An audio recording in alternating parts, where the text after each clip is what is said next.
சில பேர் வீட்டில் இன்னும் நினைக்கிறாங்க ஒரு குழந்தை பிறந்தா எல்லாம் சரியா போகும். ஏண்டா குழந்தை பிறக்கிறதுக்கு முன்னாடி அங்கே எதுவுமே சரியா இல்லை, குழந்தை பிறந்தா எப்படி சரியா போகும்? இவங்க என்ன நினைச்சுக்கிறாங்க, ஏஜ் ஓல்டு டேஸ், 100 வருஷத்துக்கு முன்னாடி வீட்டுக்குள்ள ஒரு குழந்தை பிறந்தோடனே குழந்தைக்காகவாது நான் ஒரு நல்ல தகப்பனா இருந்துட்டு போயிடுறேன்னு ஒருத்தன் இருப்பான்ல, அவன் இன்னும் உயிரோட இருக்கான்னு நினைச்சுக்கிட்டு இருக்காங்க. அவன் எல்லாம் செத்து போய் எந்த காலமும் ஆயிடுச்சு.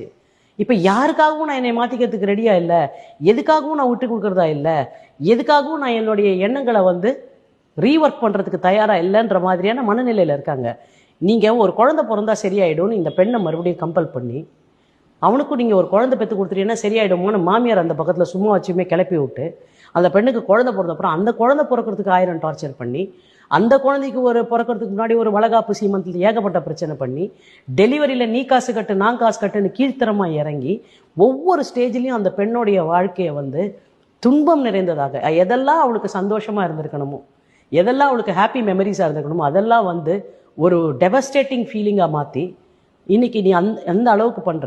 இந்த மாதிரி எதுவுமே சரியில்லாத ஒருத்தனோட நீ குழந்தை பெற்றுக்கோன்னு சொல்ற அறிவுரை இருக்குல்ல, அது தேவையில்லாத இந்த உலகத்துல. நான் பிறக்கணும்னு உங்கள்கிட்ட அந்த குழந்தை கேட்கல. ஏற்கனவே ஒரு குடும்பத்துல பாதி விஷயம் சரியில்லாத போது அது பிறக்கணும்னு நினைச்சி அதனோட லைஃபையும் மிசரபிள் ஆக்குறீங்களே.